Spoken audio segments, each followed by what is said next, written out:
시간 우리 믿음의 고백을 하나님께 드림으로 말씀 앞에 나가도록 하겠습니다. 하나님 나를 사랑하신다. 하나님은 내 인생의 크고 비밀한 계획 가지고 계신다. 하나님은 오늘도 나와 동행하셔서 그 계획 이루어 주신다. 아멘. 그렇게 될 줄로 믿습니다. 아멘. 성경학자들은 성경의 기록을 하나님께서 역사 속에서 하나님이 어떤 분이신가를 스스로 증명하신 자기 계시의 역사라고 그렇게 부릅니다. 하나님은 믿음의 사람들을 통하여서 하나님께서 어떤 분이신가를 스스로 증명하시는 형태로 역사를 만들어 가셨기 때문입니다. 우리가 아는 것처럼 하나님은 아브라함을 통하여서 하나님께서 한 사람을 부르실 때 분명한 준비를 하시는 여호와 이레의 하나님이심을 증명하여 주셨고요. 요셉을 통하여서는 하나님께 꿈을 주실 뿐만 아니라 직접 하나님이 그 꿈을 이루시는 분이란 사실도 증명하여 주셨으며, 모세 인생을 통하여서는 한 사람이 하나님의 사람으로 산다는 것은 자기 힘으로 사는 것이 아니라 하나님 공급하신 능력으로 산다는 사실을 증명하여 주셨습니다. 우리가 성경에서 만나는 굉장히 많은 믿음의 사람들은 어찌 보면 직업도 다르고 살았던 환경도 다르고 문제들도 다 다른데 하나의 공통점이 있습니다. 그들의 인생에서 하나님이 증명해 주신 고백이 있다는 겁니다. 그들은 하나님은 이런 분이시구나 하는 것을 늘 고백하면서 살았기 때문입니다. 하나님의 자기 증명의 역사에서 가장 중요한 고백이 있다면 의심의 여지 없이 순종의 고백일 것입니다. 모세가 이스라엘을 가나안 땅으로 들여보내기 전에 한 달 동안 모압 평지에서 설교를 했는데 우리는 그 내용을 신명기라고 부릅니다. 이 신명기에서 가장 중요한 단어가 무엇인가 기억하고 지키라는 것입니다. 왜 모세가 그렇게 거듭하여서 하나님의 말씀을 기억하고 그 말씀대로 준행하라고 그렇게 요구를 하였을까? 이유는 간단합니다. 그들이 준행하고 있을 때만 그들의 역사에서 하나님이 하나님을 증명해 주실 것이기 때문입니다. 우리가 이런 모세의 가르침에서 알게 되는 굉장히 중요한 원리가 하나가 있습니다. 하나님은 이스라엘이 그분의 백성이지만 무조건 그들 안에서 일하여 주시는 건 아니라는 것입니다. 하나의 조건이 있어야 됩니다. 그들이 하나님의 말씀 안에 거하고 그 말씀대로 준행할 때 하나님은 그 말씀을 가지고서 자기를 증명해 주시는 것입니다. 그런 점에서 하나님께서 저와 여러분들에게 주신 이 모든 말씀은 하나의 조건인 겁니다. 하나님께서 내 삶에서 그분의 살아계심을 증명하기 위한 기본적인 조건은 무엇인가? 우리가 말씀대로 믿고 믿는 바를 살고 있을 때만 우리는 우리 인생 가운데 일하심으로 자기를 증명하는 하나님을 만나게 되는 것입니다. 오늘 본문의 말씀은요, 하나님께서 우리에게 지키라고 주신 이 규례의 말씀들을 이스라엘이 철저하게 무시하고 있다는 사실을 책망하는 말씀이라고 이해하면 좋을 것 같습니다. 7절 말씀입니다. 만군의 여호와가 이르노라, 너희 조상들의 날로부터 너희가 나의 규례를 떠나 지키지 아니하였도다. 그런즉 내게로 돌아오라, 그리하면 나도 너희에게로 돌아가리라 하였더니 너희가 이르기를 우리가 어떻게 하여야 돌아가리까 하는도다. 여기서 모세가 말라기 선지자가 말하고 있는 나의 규례는요, 하나님께서 모세를 통해서 주셨던 율법이라고 이해하시면 좋을 것 같습니다. 근데 하나님이 지금 말라기 선지자를 통해서 뭐라고 말을 하는가? 이스라엘이 조상 때부터 지금에 이르기까지 항상 하나님의 규례를 어겨왔다라고 책망을 하는 것입니다. 쉽게 말하면 이스라엘에게 있어서 하나님의 말씀에 대한 불순종은 이례적인 것이 아니라 늘상적이었다는 것입니다. 우리가 본문에서 먼저 주목하려고 하는 것은 하나님께서 이스라엘이 하나님의 규례를 떠났기 때문에 하나님도 이스라엘을 떠났다라고 말씀하고 계시다는 점입니다. 그리고 하나님이 그들에게 돌아가고 싶으니까 이스라엘도 말씀으로 돌아오라고 그렇게 부탁을 하고 계시다는 것입니다. 여기서 우리가 분명히 알 수 있는 게 하나가 있습니다. 하나님은 우리 가운데 계시고 싶어 하십니다. 이것이 하나님의 분명한 의지예요. 그리고 이스라엘에게 요구하시는 건 너희도 하나님과 동행하고 싶지 않냐는 거예요. 그리고 하나님께서 그들이 하나님과 동행하고 싶다는 걸 어디서 확인하게 되는가? 말씀에서 확인한다는 겁니다. 그들이 여호와의 규례를 지키고 있을 때에 하나님은 그들에게로 돌아가시는 것입니다. 그런 점에서 하나님의 말씀은 일종의 시금석과 같습니다. 우리가 하나님을 원하는지 안 원하는지를 보여주는 기준점이에요. 누군가가 하나님을 원한다면 그는 하나님의 말씀에 순종하고 있을 것입니다. 그런데 누군가가 마음으로는 하나님을 원하지만 그가 불순종하고 있다면 하나님은 그 마음을 그의 사람의 마음으로 인정하지 않으신다는 거예요. 그가 하나님의 말씀에 순종하고 있어야 하나님이 그에게로 돌아가신다. 우리가 본문에서 반드시 기억해야 될 것이 하나가 있습니다. 하나님과 성도의 관계는 결코 일방적이지 않다는 겁니다. 하나님은 구약 이스라엘부터 시작하여서 지금에 이르기까지 하나의 분명한 의지가 있어요. 하나님의 사람 옆에 있으시겠다는 겁니다. 이거는 하나님의 분명한 의지예요. 근데 하나님의 이 분명한 의지가 있다고 해서 이 땅에 있는 모든 성도들이 다 하나님과 동행하는 건 아닙니다. 왜냐하면 하나님은 인격이시기 때문입니다. 여러분, 인격이 뭡니까? 제가 자주 말씀드리지만 인격은 상호 교환이 있어야 되는 겁니다. 그러니까 감정이 오고 가는 거고 뭔가가 왔다 갔다 하는 걸 우리는 인격이라고 불러요. 제 아내가 저한테 아주 종종 이런 말을 해주곤 합니다. 당신이랑 사니까 참 좋다고. 종종 하는 거예요. 자주는 안 해요. 최근에 첫눈이 내릴 때 기억나시는지 모르겠어요. 지난 수요일 날 첫눈이 내렸는데 그때 제가 제 아내랑 같이 교회를 출근을 했다는 거 아니겠습니까? 같이 첫눈을 맞으면서 제 아내가 이런 얘기를 하더라고요. 당신이랑 사니까 참 좋다고. 왜 그런 얘기를 했을까요? 제가 잘해주니까요. 제 아내가 저한테 좋다고 말한 때는 언제나 똑같아요. 제가 자신에게 철저하게 맞춰주고 그 마음을 헤아려주고 있을 때 늘 얘기를 해요. 당신이 지금처럼만 해주면 참 사는 게 좋을 것 같다고. 그게 인격인 겁니다. 우리는 나한테 잘못하는 사람을 사랑하기가 참 어려워요. 나를 함부로 대하는 사람을 내가 마음으로 받아들이는 게 참 어려워요. 왜냐하면 우리 인격이니까요. 우리가 무인격이라면 어떻게든 외우면 돼요. 내 남편은 이런 사람이야, 외우면 되고 내 자녀는 이런 사람이야 하고 외우면 되는데 이게 안 외워지는 이유가 뭡니까? 우리 인격이에요. 상처를 받아요. 상처를 주기도 하고 상처를 받기도 하고 기쁨을 주기도 하고 기쁨을 받기도 해요. 우리가 성경에서 만난 하나님이 똑같아요. 하나님께서 온 땅을 두루 감찰하사 전심으로 자기를 향하는 자를 찾으신대. 왜 찾으십니까? 그런 사람을 좋아하시니까요. 하나님을 향해서 열정을 가지고 있는 사람을 하나님도 좋아하시고 하나님을 향해서 열정이 없는 자를 하나님도 멀리 하고 싶으시다는 겁니다. 그런 점에서 여러분, 하나님이 무조건 나를 좋아하신다, 틀린 말이에요. 하나님이 비인격이시라면 맞아요. 여러분들이 어떻게 살아도 여러분을 무조건 좋아하실 거예요. 그런데 하나님 인격이시기 때문에 규례에서 떠나면 하나님도 떠나십니다. 그리고 말씀하세요. 돌아가고 싶다고. 내가 너희 곁에 있고 싶고 내가 너희를 사랑하고 싶으니까 너희도 내 말씀 안으로 돌아오면 안 되겠냐고. 그러므로 여러분, 말씀에 대한 순종이 없는 사랑 없습니다. 말씀에 대한 순종이 없는 믿음 없습니다. 말씀에 대한 순종이 없는 동행은 존재할 수가 없습니다. 근데 특이한 것은 분명히 하나님께서 이스라엘한테 너희가 내 규례를 떠났다라고 말을 하자 이스라엘의 하나님께 뭐라고 말을 했는가? 우리가 어떻게 하여야 돌아가리이까라고 대답을 했습니다. 그러니까 우리 성경의 번역대로 하면 이스라엘이 하나님의 책망을 듣고 자기가 잘못했구나 인정을 한 다음에 그러면 하나님 어떻게 하면 하나님께 돌아갈 수 있습니까? 이렇게 질문한 것처럼 보여요. 굉장히 긍정적으로 번역을 했습니다. 그런데 히브리어 원어 성경을 그대로 번역을 하면 우리가 무엇을 회개해야 합니까? 라고 되어 있습니다. 뉘앙스가 어떤 거냐? 하나님, 우리는 아무것도 잘못한 게 없는데 도대체 뭘 회개하라는 겁니까? 이런 느낌이에요. 우리가 여기서 알 수 있는 게 하나가 있죠. 하나님과 이스라엘의 생각의 갭이 굉장히 크다는 거예요. 이스라엘은 자신들은 하나님의 말씀을 떠난 적이 없다라고 생각을 하고 있는데 놀랍게도 하나님은 이스라엘 향해서 그들이 말씀에서 떠났다라고 판단하고 계시기 때문입니다. 왜 이런 일이 벌어지고 있을까? 우리가 말라기 이야기를 조금 회고를 해보면 이해가 돼요.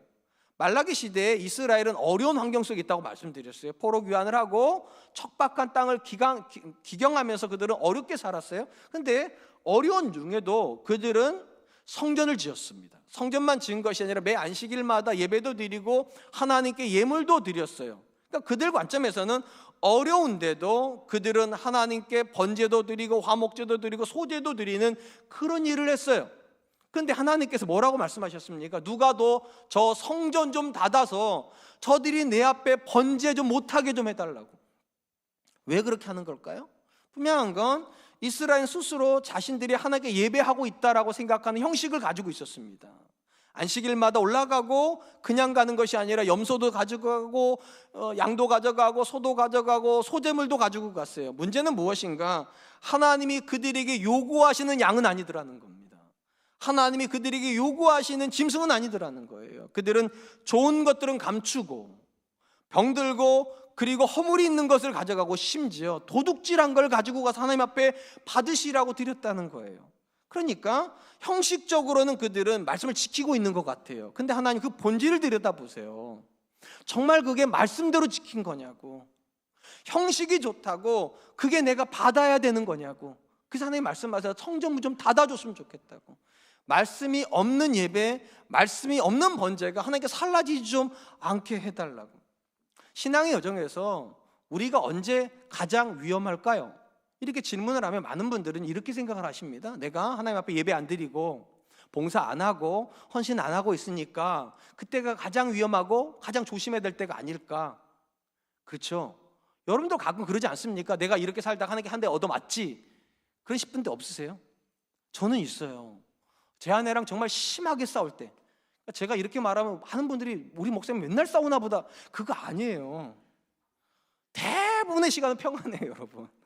그러다 제가 주로 언제 싸우는가? 이 연말에요. 11월 말, 12월 이때 많이 싸워요. 그래서 제 아내가 항상 이때가 경계주의보가 뜨는 날이에요. 제가 이제 새 연도에 대한 생각이 많아지다 보면 저도 모르게 짜증이 많아져요. 그러니까 저도 모르게 화를 내요. 그러니까 내가 무언가를 잘못하고 있을 때에는요, 사실 엄밀히 말하면 내가 잘못하고 있다고 느껴요. 그러니까 여러분들이 뭘 안 하고 있을 때는 위험한 순간 아니에요. 왜냐면 여러분 느끼니까. 내가 이러다가 하나님께 한 대 맞지. 기도 생활 잘 안 하고 있으니까, 말씀 생활 잘 안 하고 있으니까, 헌금 생활 잘 안 하고 있으니까, 봉사 안 하고 있으니까 이러다가 한 대 맞지. 그러다가 맞으면 죄송하다고. 그럼 돼요. 근데 언제가 진짜 위험하냐? 내가 무언가를 하고 있다고 느낄 때요. 내가 예배를 드리고 있다고 생각하고, 내가 봉사를 하고 있다고 생각하고, 내가 하나님께 예물을 드리고 있다 싶을 때는 자기가 어떻게 드리고 있는가 생각을 안 해요. 그냥 하고 있는 데만 집중해요. 예배 드렸다 하죠. 여러분 한번 생각해 보세요. 우리가 지난 4주 동안 예배 드리는 캠페인을 했어요. 왜 했을까요? 여러분들이 예배를 안 드려서 한 겁니까? 아니에요. 예배를 드리는데 제대로 드리고 있는지를 한번 보자는 거잖아요. 예배를 구경하는 게 아니라 하나님께 올려드리는 예배로요. 하나님이 받으심직한 예배가 되게 하자는 거지, 안 하고 있기 때문에 하자는 건 아니었어요. 하나님 앞에서 왜 이스라엘이 이렇게 책망을 듣습니까? 저들이요, 예배 안 드렸기 때문 아니에요. 봉사 안 했기 때문 아니에요. 예물을 안 드렸기 때문이 아니에요. 진짜 문제는 뭐냐? 스스로는 하고 있다고 생각했는데 하나님의 관점에서 안 한 거라는 거예요. 나는 예배를 드리고 있다고 생각하는데 하나님 받으신 적이 없다고 얘기하고요. 나는 헌신을 한다고 생각을 했는데 하나님 그걸 헌신이라고 아니라 교만이라고 생각하실 때도 있어요. 너 잘났다고 하는 거 아니냐고, 너로 드러내려고 한 거 아니냐고, 언제 나한테 그게 드려지게 하기 위해서 한 것이냐고. 그런 점에서 여러분 생각해 봐야 돼요. 우리에게 진짜 위험한 순간은 내가 하나님 앞에 예배하고 있다고 생각하는 그 순간이에요. 물어봐야 돼요. 내 예배가 정말 하나님의 말씀대로 드려져서 하나님이 받으심직한가? 내가 봉사를 하고 있을 때가 사실 어찌 보면 굉장히 위험한 순간이에요. 자칫하면 아무렇게나 봉사해도 하나님 기뻐하시지? 아니에요. 우리의 마음이 들어가야 돼요. 우리의 겸손이 들어가야 돼요. 그렇게 드려지는 봉사라야 하나님이 받으시는 봉사가 되고요. 그렇게 말씀을 따라서 드려지는 예배, 말씀을 따라서 드려지는 헌신, 말씀을 따라서 이루어지는 가정 안에서만 하나님은 자기를 증명하신다니까요. 내가 너희 곁에 있다고, 내가 너를 기뻐한다고, 내가 너를 축복하기를 원한다고. 그러므로 여러분, 무언가를 안 하고 있을 때가 아니라 무언가를 하고 있을 때 조심하십시오. 하나님이 여러분들이 안 하고 있다고 말씀하신 공산이 굉장히 크기 때문입니다. 사랑하는 성도 여러분, 신앙의 여정을 걸어가고 있으면 우리는 다 이렇게 생각하죠. 내가 믿음이 있다. 스스로 이 자리에 계신 분들 중에 내가 믿음이 없다고 말하는 분이 몇 분 있나 계실까요? 아마 거의 없을 거예요. 다 나는 믿음이 있다고 생각을 해요. 근데 우리가 성경을 읽어보면 과연 성경이 말하는 믿음과 내가 생각하는 믿음이 과연 같다고 말할 수 있을까? 여러분 생각해 보세요. 아브라함의 믿음도 믿음이고 내가 고백하는 믿음도 믿음인데 단어는 같은데 깊이가 같습니까? 내 자녀의 믿음도 믿음이고 요셉의 믿음도 믿음인데 내 자녀의 믿음하고 요셉이라고 하는 사람이 가지고 있는 믿음이 단어만 같이 혹시 전혀 다른 이야기는 아닙니까? 안타깝게도 우리는 항상 이렇게 생각합니다. 내 형편에서 이 정도만 믿으면 괜찮지. 그렇게 따지면 말라기 시대의 그 가난한 형편 속에서 예배를 포기하지 않고 제사를 포기하지 않고 어린 양을 가져가는 그걸 믿음이라고 말씀해 주셔야 돼, 하나님이. 근데 하나님이 어떻게 하십니까? 말씀대로 안 하면 안 한 거라고. 아니, 더 심하게 말하죠. 너희가 말씀대로 안 하면 나를 버리고 떠난 거라고. 그렇기 때문에 여러분, 믿음이라고 말하는 게 참 어렵습니다. 내가 가지고 있는 이 믿음이 진짜 믿음인지를 어떻게 알 수 있는가? 내 기준이면 믿음 아닙니다. 이 정도면 괜찮지는 내 믿음 아니에요. 그럼 믿음 아니에요. 뭐 해야 되는가? 말씀대로요. 내가 정말 말씀대로 예배하려고 하나? 내가 정말 말씀대로 믿어보려고 하나? 내가 말씀대로 정말 자녀 키워보려고 하나? 내가 정말 말씀대로 사업을 해보려고 하나? 이 씨름하고 있는 이 상태가 사실은 성경이 말하는 믿음의 상태입니다. 그리고 거기에서만 하나님이 자신을 증명해 주세요.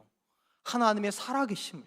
전 저와 여러분들이 내 자신과 적당히 타협하는 것을 믿음이라고 말하는 게 아니라 아무리 어려워도 하나님의 말씀에서 떠나지 않고 씨름하려고 하는 그 상태를 믿음으로 고백할 수 있기를 주님의 이름으로 축원드립니다. 한편 하나님께서 자신들은 하나님을 떠난 적이 없다라고 말하는 이스라엘 향하여서 그들이 하나님의 규례에서 떠났다라는 사실을 한 가지의 영역에서 증명해 주십니다. 그게 바로 11조의 영역입니다. 8절로 9절 말씀입니다. 사람이 어찌 하나님의 것을 도적질하겠느냐? 그러나 너희는 나의 것을 도적질하고도 말하기를 우리가 어떻게 주의 것을 도적질하였나이까 하는도다. 이는 곧 11조와 봉헌물이라. 너희 곧 온 나라가 나의 것을 도적질하였으므로 너희가 저주를 받았느니라. 먼저 제가 이 본문 말씀을 해석하기 전에 여러분들한테 양해 말씀을 드릴게요. 지난 한 주 동안 제가 이 말씀 때문에 굉장히 괴로웠어요. 11조잖아요. 헌금 중에 가장 큰 헌금이기 때문에 이런 설교하는 게 목사들도 굉장히 힘들어요. 아마 여러분 이런 생각이 들 것 같아요. 내가 간만에 위드 코로나라고 큰맘 먹고 현장 예배 왔더니만 한다는 설교가 11조, 그러시면 저 너무 힘들어요. 그런 거 아니에요.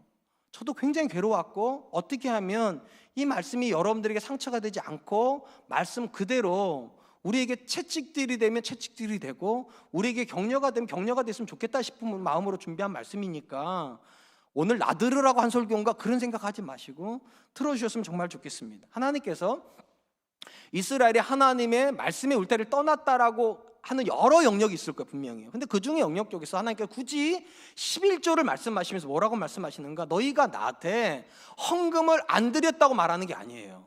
너희가 나의 것을 도적질했다고, 하나님 멸시했다는 거예요. 그러면서 그들을 향해서 11조를 드리라고 그렇게 말씀을 하세요. 사실 우리가 말라기서의 배경을 다시 한번 생각을 해보면 하나님께서 그 상황에서 11조를 말한다는 게 굉장히 충격이에요.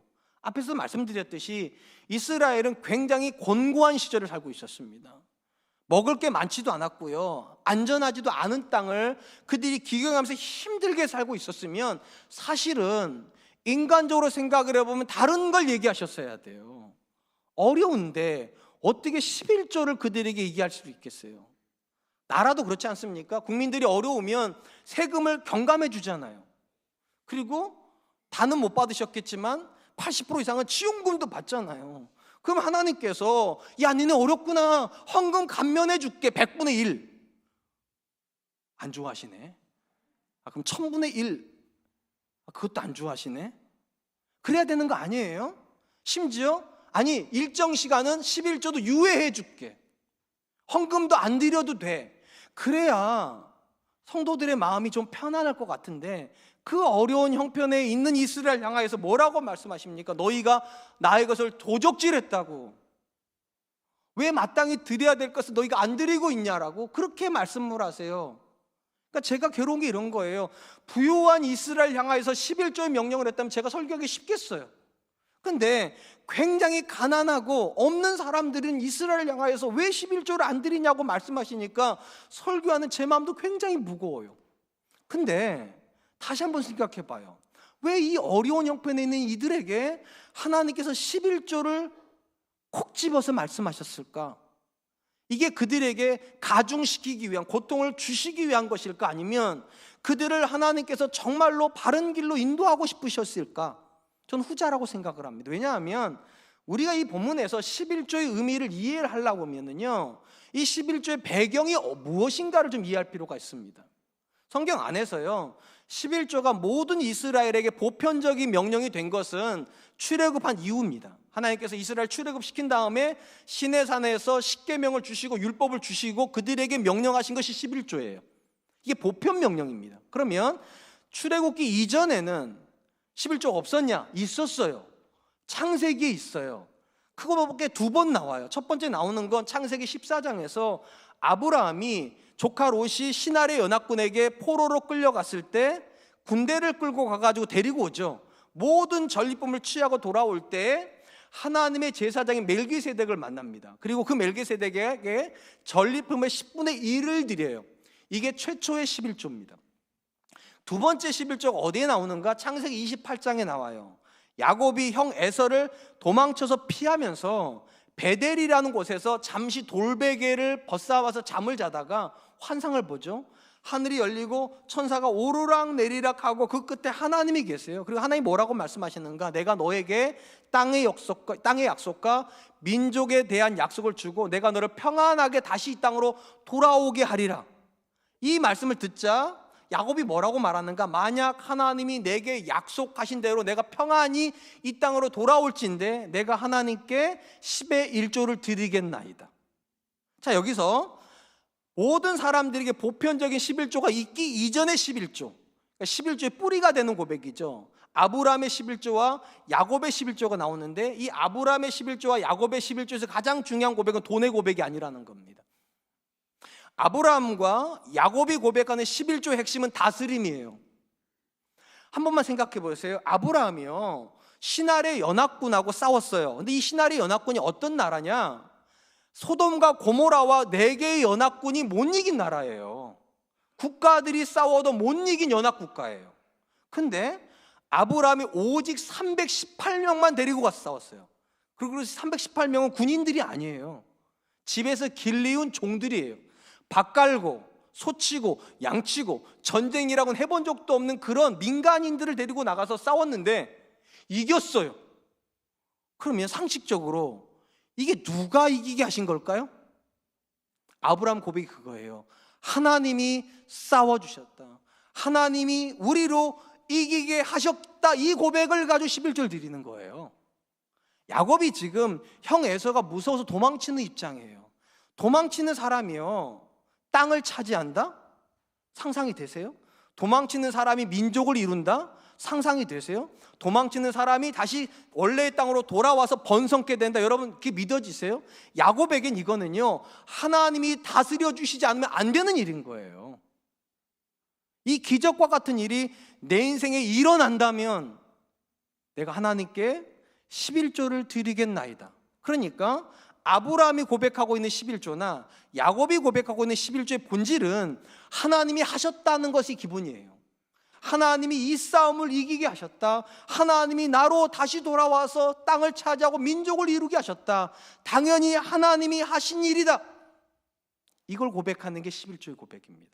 그리고 이 11조가 보편 명령이 되는 출애굽기 이후에 봐도 11조의 가장 기본이 뭔가? 하나님의 다스림에 대한 고백입니다.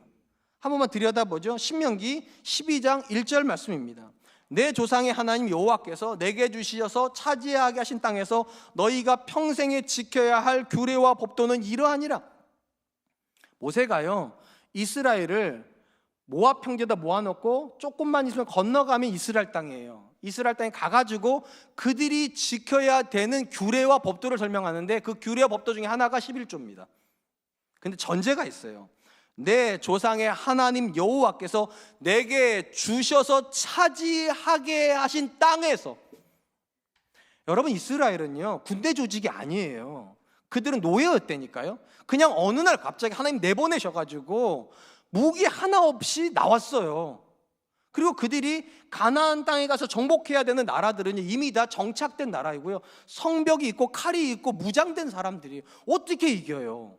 그다음에 뭐라고 말씀하시는가? 너희가 차지하게 될 거라고. 왜냐? 내가 너희한테 주는 땅이니까.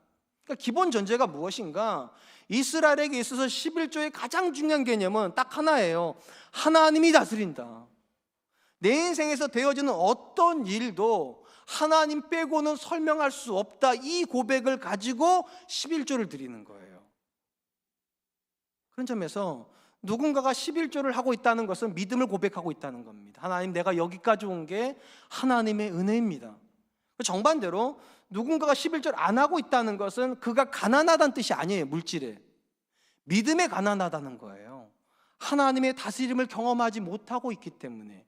이게 왜 심각한 건가? 지금 이스라엘은 역설적인 상황 앞에 놓여 있어요.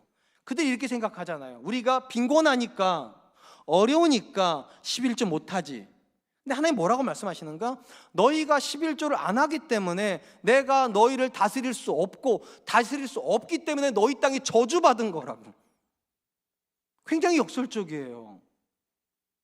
여러분들이 가나안 땅이라고 할 때마다 듣는 단어가 하나가 있어요. 젖과 꿀이 흐르는 땅. 근데 여러분 혹시 성지순례 다녀와 보셨습니까? 성지순례 가보면 이게 아닌데 싶으실 거예요. 왜냐? 우리 기준으로 젖과 꿀이 흐르는 땅은요, 호주 아니면 뉴질랜드예요. 온통 녹색의 초장이 막 펼쳐있어. 거기가 젖과 꿀이 흐르는 땅이지, 이스라엘 땅은요 돌멩이밖에 없어요. 흙밖에 없고. 근데 어떻게 그 땅이 젖과 꿀이 흐르는 땅일까요? 전제가 있어요.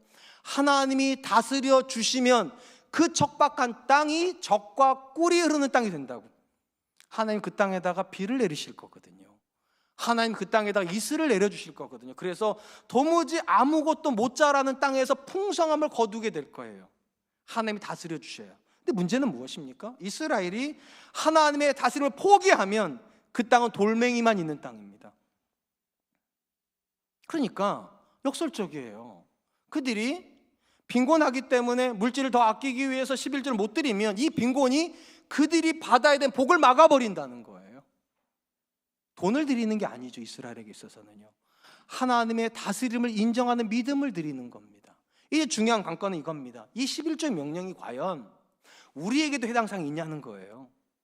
구약 이스라엘 백성에게 주셨던 그 11조의 명령이 신약을 살고 있는 우리에게도 과연 지속 가능한 명령이냐는 거예요. 제가 왜 이 질문 드리는가 하면, 이상하게 유독 현대 크리스찬들이 가장 많이 관심을 갖는 게 11조의 문제이고요, 다른 나라 성도들은 안 그러는데 유독 우리나라 성도들만 11조가 성경적이지 않다, 쉽게 말하면 신약의 성도에게는 더 이상 11조의 명령이 유효하지 않다라고 생각들을 하십니다.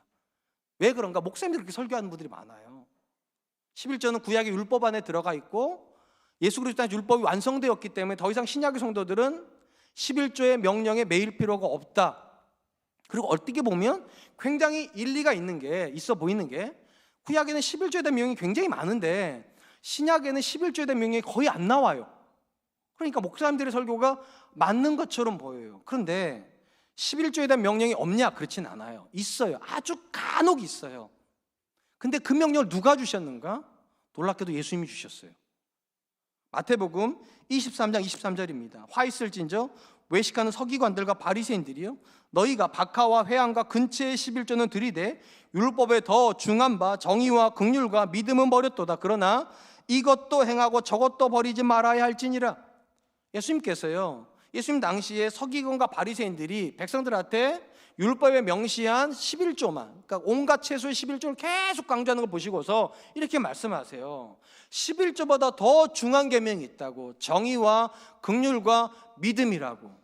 왜냐하면 하나님이 우리를 다스려 주신다면 마땅히 우리 성도의 마음속에서 맺어져야 될 열매가 있어요. 정의의 열매가 맺어져야 되고요, 긍휼의 열매가 맺어져야 되고 믿음의 열매가 맺어져야 되는데, 마음에서 맺어지는 열매는 다 뒤로 제껴두고 이거보다 덜 중요한 11조만 강조한다고. 더 노골적으로 말하면 이 정의와 긍휼과 믿음의 마음이 풍성해져야 11조가 나오는 거예요. 근데 이거는 다 제껴두고 이것만 하는 걸 보시고 하나님께서 더 중요한 걸 너희가 버렸다, 이렇게 놓고 보면 예수님께서 마치 11조는 별로 중요하지 않고 정의와 긍휼과 믿음이 더 중요하다, 이렇게 말씀하시는 것 같아요. 근데 이 이야기의 끝부분이 뭐라고 되어 있는가? 그러나 이것도 행하고 저것도 버리지 말지니라. 여기서 말하는 이것은 정의와 긍휼과 믿음, 우리 마음 안에서 일어나는 열매일 겁니다. 하나님 다스림을 받는 마음이요. 그리고 저것이라고 말하는 이 마음이 바깥으로 표현되는 11조를 말하는 거예요. 예수님은 절대로 11조를 포기하시지 않습니다. 왜냐하면 구약으로부터 신약에 이르기까지 우리의 삶의 영역에서 하나님의 다스림을 내가 인정하는 고백으로 드려지는 외적인 표현이 11조이기 때문입니다. 그러므로 여러분, 11조를 돈의 문제라고 생각하지 마세요. 11조는 믿음의 문제예요. 어떤 믿음의 문제예요? 하나님이 내 인생을 다스리신다. 하나님이 내 인생의 공급자가 되신다. 이 믿음이 우리로 하여금 11조를 고백하게 만드는 것입니다. 사랑하는 성도 여러분, 저는 최근에 한국교회 안에, 특별히 유독 한국교회 안에서 이 11조의 문제가 논쟁거리가 되는 게 참 가슴이 아픕니다. 가슴이 아픈 이유는 이게 옳으냐 그르냐의 문제를 떠나서 시대적 상황 때문이에요. 여러분 한 번만 생각해 보세요. 하나님께서 지금 말라기 시대의 사람들에게 11조에 대한 이야기를 하신 건 어찌 보면 이해가 돼요. 그들은 가난했기 때문에 11조에 대한 부담을 느꼈을 거니까. 근데 지금 우리가 말라기 시대와 같이 11조에 대한 문제 제기를 한다는 게 말이 됩니까? 우리는 건국 이래, 아니 건국도 아니라 창세기 이래 지금보다 잘 살 수 없는 시대를 살아요. 너무 부유한데, 너무 부유한 우리가 11조를 문제를 제기를 한다? 과거에 어려웠던 우리 조상들조차도 한 번도 문제 제기해 본 적이 없는 11조예요. 근데 부유한 우리가 하나님을 향하여서 11조가 성경적이냐 성경적이지 않냐 이걸 묻는다는 게 저는 너무 가슴이 아프고 죄송해요. 하나님 앞에. 우리 부모 세대들은 어떤 세대들이었습니까? 여러분 부모님들 다 그러셨을 거예요. 죽기 전에 교회 하나 헌당하고 싶다고 11조뿐만 아니라 건축헌금, 죽을 때는 자기 유산도 교회에다가 내 이름으로 좀 헌금 좀 해서 성전 하나 짓게 해달라고. 저희 아버지가 15년 전에 돌아가셨습니다. 근데 돌아가시고 나서 정리를 하는데 저희 어머니가 조심스럽게 저한테 이렇게 얘기를 해요. 아빠한테 부채가 있다고. 깜짝 놀랐어요. 아니 가난한 분이 무슨 부채까지 남겼는지. 근데 어머니 조심 또 얘기하세요. 사람한테 진 부채가 아니라 하나님께 부채가 있다고. 뭐냐고 그랬더니만 건축 헌금을 해놓고 작정해 놓고 안 갚으셨다는 거예요. 속으로 화가 나면 안 되죠. 굉장히 가난하셨거든요, 저희 아버지가요. 근데 1,000만 원의 건축 헌금을 해놓고 놀래지 않으시죠, 그죠? 그렇죠. 근데 저는 15년 전에 그 돈이 굉장히 큰 돈이었어요, 저한테는요. 근데 그렇게 하셨어요. 결과적으로 제가 갚았어요. 물론 아버지 하면서요. 생각을 해봐요. 우리 아버지는 그렇게 가난하셨는데도 어떻게 그런 생각을 했을까? 그러니까 물질은 가난했는데 믿음은 가난하지 않은 거죠. 하나님께 더 드리고 싶은 거죠. 저는 그게 오늘 우리의 마음을 좀 아프게 했으면 좋겠어요. 우리는 분명히 우리 부모 세대보다 더 부유해요. 어떤 시대보다도 부유해요. 근데 하나님께서 가난한 말라기 시대 사람들한테도 11조 명령을 주셨는데 하물며 저와 여러분들에게 11조 명령을 피해가신다, 저는 그렇게 생각이 되지를 않아요. 그런 점에서 여러분, 하나님이 여러분을 다스리신다라는 고백이 있으시다면, 그리고 마음에서 하나님을 향한 믿음을 고백하고 싶은 마음이 있으시다면 외면하지 마세요. 11조는 돈이 아니라 믿음입니다. 하나님이 내 인생을 다스리십니다. 그리고 그 믿음 안에서 하나님께서 자기를 증명하시는 것입니다. 전 저와 여러분들이 그런 분들 되실 수 있었으면 좋겠습니다. 마지막으로 이 본문에서 주목하려고 하는 건 하나님께서 이스라엘에게 11조에 대한 요구를 하시면서 하나의 제안을 하셨다는 겁니다. 10절로 12절 말씀입니다. 만군의 여호와가 이르노라, 너희의 온전한 11조를 창고에 들여 나의 집에 양식이 있게 하고 그것으로 나를 시험하여 내가 하늘 문을 열고 너희에게 복을 쌓을 곳이 없도록 붙지 아니하나 보라. 만군의 여호와가 이르노라, 내가 너희를 위하여 메뚜기를 금하여 너희 토지 소산을 먹어 없애지 못하게 하며 너희 밭에 포도나무 열매가 기한 전에 떨어지지 않게 하리니 너희 땅이 아름다워지므로 모든 이방인들이 너희를 복되다 하리라. 만군의 여호와의 말이니라. 이 말씀이 왜 의미가 있는가? 성경에서 유일하게 하나님이 자신을 테스트하라고 말씀하신 말씀이기 때문입니다.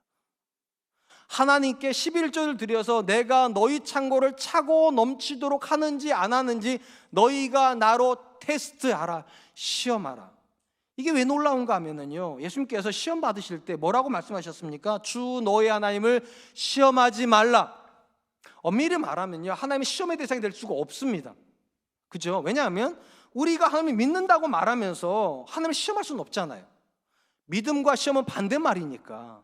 그래서 많은 성경학자들이 이 본문에 나오는 시험한다는 단어를 굉장히 불편하게 생각을 했습니다. 그래서 최근에는 이렇게 번역하는 분들이 생겼어요. 히브리어가 바하니요, 이 단어가, 시험한다는 단어가 이거를 증명한다로 번역을 합니다. 대표적인 성경이 킹 제임스 버전이에요. 어떻게 번역을 했는가? 프루브로 증명, 프루브로 썼어요. 그렇게 번역하면 어떻게 뜻이냐니까 너희가 하나님께 11조를 드림으로 하나님이 너희의 공급자가 되시는지 하나님으로 증명하게 하라고. 하나님의 살아계심을 하나님이 증명하시도록 하나님이 약속하셨다는 거. 11조를 드림으로 나를 증명하게 하라고. 이 땅을 살아가는 사람들 중에 돈이 싫은 사람들이 있을까요? 여러분 어떻게 생각하세요? 여러분 교회 담임 목사를 포함한 우리 부목사님들은 돈을 싫어하겠죠. 그랬더니 일부 예배 때 어떤 분이 좋아하시죠 그러시더라고요. 좋아합니다. 사랑까지는 안 하고 좋아하기까지는 합니다. 라이크 정도는 해요. 혹시 돈이 싫은 분이 계시면 저한테 보내시면 돼요. 제가 잘 써드릴 용의가 있어요. 이 땅에 있는 모든 사람들은 다 돈을 좋아하고 사랑하고 그 이상을 가니까 문제죠. 이 시대를 살아가는 사람들이 종교와 상관없이 다 섬기는 또 하나의 신이 있다고 그러지 않습니까? 만몬신이요, 돈의 신이요. 우리는 돈을 사랑하는 걸 넘어서서요 그 돈을 숭배합니다. 그리고 숭배하는 그 돈을 위해서 모든 걸 다 희생할 준비가 되어 있어요. 심지어 자식과의 관계를 희생시키면서 돈 버는 아버지들이 있습니다. 아내와의 관계를 희생시키면서까지 돈에 집착하는 남편들이 있습니다. 그러니까 어찌 보면 세상에 있는 대부분의 사람들은 이렇게 생각해요. 돈이 생명이에요. 돈이 사랑이에요. 돈이 권력이에요. 그걸 얻기 위해서는 어떤 것도 희생할 수 있어요. 그런 현실 앞에서 하나님 이렇게 말씀하시는 거예요. 남들이 절대로 희생하지 못하는 그 돈을 하나님께 희생하라고. 그래서 하나님으로 증명하게 하라고. 돈이 먹여주는 게 아니라 하나님이 먹이시고, 돈이 높여주는 것이 아니라 하나님이 높여주시고, 돈이 보호해주는 것이 아니라 하나님이 보호하신다는 것을 그들이 희생시키지 못하는 돈을 희생시켜서 하나님으로 증명하시게 하라. 저는 이 명령 앞에 지금 우리도 서 있다고 생각합니다. 예수 믿는 사람과 믿지 않는 사람의 차이가 뭡니까? 예수 믿지 않는 사람들은 돈을 사랑하는데 우리는 돈을 싫어합니까? 그런 거 아니에요. 우리도 돈을 좋아할 수 있습니다. 그러나 우리는 돈을 의지하지 않습니다. 하나님을 의지합니다. 하나님이 그 물질을 주신다고 믿기 때문에요. 하나님이 그 보호를 주신다고 믿기 때문에요. 그리고 그 믿음의 고백이 있다면 하나님에게서 도전하라는 거예요. 그들이 못 내놓는 그 물질을 너가 내놓고, 그들이 못 내놓는 그 자녀를 하나님께 내놓아서 하나님으로 그 자녀를 통해서 증명하게 하라고, 하나님으로 그 물질을 통해서 증명하게 하라고. 저와 여러분들이 그럴 수 있었으면 좋겠습니다. 사랑하는 성도 여러분, 제가 어릴 적만 해도요 저희 일가 친척 중에서 저희 집이 제일 가난했습니다. 오직 저희 집만 반지하에 살았어요. 그리고 저희 집만 안타깝게도 예수님 믿었어요. 그러다 보니까 일가 친척들이 한심하게 생각했죠. 왜냐하면 가난하면 돈을 더 모아야 되는데 교회를 다니면 헌금을 해야 되잖아요. 돈도 없는 것들이 헌금하겠다고 그러니까 얼마나 웃겨요. 더 큰 문제가 무엇인가? 그 집의 장남이 저예요. 근데 인정은 안 하시는 모르겠지만 모르시기죠. 저 잘 모르잖아요. 그죠? 저희 일가 친척 모든 자녀를 통틀어서 제가 공부 제일 잘했어요. 안 믿으시겠지만 믿으세요. 제가 공부 제일 잘했어요. 당연히 제일 가난한 집에서 제일 공부 잘하는 애가 나왔으면 얘는 돈 버는 일 헌신해야 되잖아요. 빨리 대학교, 좋은 대학교 가서 돈을 많이 벌어서 집안도 일으키고 동생들도 좀 결혼도 시키고 이래야 되는데 제가 목사 되겠다고 하니까 난리 났어요. 우리 큰아버지가 이러시더라고요. 돈이 나오냐 떡이 나오냐. 예수 믿는 것까지는 좋은데 네가 목사가 되면 네 아버지는 어떻게 하냐 막 저한테 그러시더라고요. 가난한데 예수님까지 믿으니까 초롱의 대상이 돼요. 우리 고모들이 다 저희 집에 가면 다 싫어해요. 그렇잖아요. 부자 친척이면 좋아도 가난한 친척을 좋아하는 친척은 없어요. 온갖 서름을 다 당했어요. 그리고 시간은 흘렀어요. 그리고 하나님께서 증명해 주셨어요. 저희 일가 친척 전체에서 제가 제일 잘 됐어요. 아니 박수 치시면 안 돼요. 어떻게 알 수 있는가? 제가 담임 목사가 될 때요 취임 예배 드리는데 우리 고모들이 왔어요. 우리 할머니가 돌아가셨을 때 장례 시간 다시 고모들을 만났어요. 우리 고모가 저한테 이러더라고요. 네가 이렇게 잘 될 줄 알았으면 내 아들들 너한테 붙여놨을 텐데. 우리 고모들은요 우리가 가난하니까 제 사촌들이잖아요. 저랑 안 놀게 했어요. 영향받을까 봐. 그래서 저는 사촌들이랑 단절됐어요. 이건 딱 하나예요. 가난하니까 못 사니까 앞으로도 못 살겠지, 앞으로도 안 되겠지. 그리고 하나님께서 그 긴 시간 동안 증명해 주셨어요. 하나님이 먹이시는 사람들은 어떻게 사는지, 하나님 높여주는 사람은 어떻게 되는지, 하나님께서 인도하는 사람의 가정은 어떻게 되는지 증명해 주셨어요. 저는 그래서 똑같이 말할 수 있어요. 하나님이 여러분의 가정을 통해서 증명하고 싶으시다니까요. 예수 믿는 사람들이 살 수 있는 방법이 있다는 거를요. 예수 믿는 자녀들의 자녀들이 어떻게 길을 찾아가는지 하나님이 보여주고 싶어 하신다는 거. 문제는 하나님께 기회를 드려야 된다는 겁니다. 여러분의 자녀라고 고집 피우지 마세요. 왜 하나님께서 아브라함으로 하여금 이삭을 달라고 하셨을까요? 증명하고 싶으시니까. 그 이삭을 통해서. 왜 저와 여러분들한테 부유하신 하나님께서 11조를 명령하실까요? 증명하고 싶으시니까요. 돈이 우리를 먹이는 게 아니라 하나님이 우리의 공급자가 되신다는 거. 현재 여러분의 인생에서도요, 그 하나님이 증명하시는 분이 되실 수 있기를 축원드립니다. 이제 말씀을 맺겠습니다. 성경이 말하는 성경의 역사는요, 하나님의 증명의 역사입니다. 하나님은 자기 자신을 증명하고 싶으세요. 그렇기 때문에 믿음의 사람들을 찾으시는 겁니다. 그 사람들의 인생을 통하여서 하나님이 증명되기를 원해서. 그리고 이 믿음의 사람들에게 오늘 주고 계시는 명령은 세 가지예요. 첫 번째, 적당히 순종하려고 하지 말고 규례대로 순종하라고. 내 기준에서 이 정도면 되는 게 아니라 어떻게 하면 더 하나님께 온전히 순종할 수 있을까? 뭘 하고 있는 게 아니라 정말 하나님 기뻐하실까? 두 번째, 돈을 하나님께 드리는 게 아니라 믿음을 하나님께 드리세요. 헌금하는 거 아니라 하나님이 내 인생의 주인이십니다. 하나님이 우리를 다스려 주셔서 여기까지 왔습니다. 믿음을 드리세요. 세 번째, 하나님이 증명하시기를 기다리세요. 하나님은 지금 당장은 아닐지 모르겠지만 긴 시간 안에서 분명히 증명해 주세요. 돈이 전부가 아니라는 것을요, 실력이 전부가 아니라는 것을요, 하나님이 전부라고요. 하나님이 사랑하는 자가 반드시 형통할 겁니다. 하나님 복 주시는 자가 돈을 가진 자를 이길 겁니다. 전 저와 여러분들이 우리 가정을 통해서, 여러분의 가정을 통해서 그것이 증명되기를 꿈꾸고 기도할 수 있기를 주님의 이름으로 축원드리겠습니다.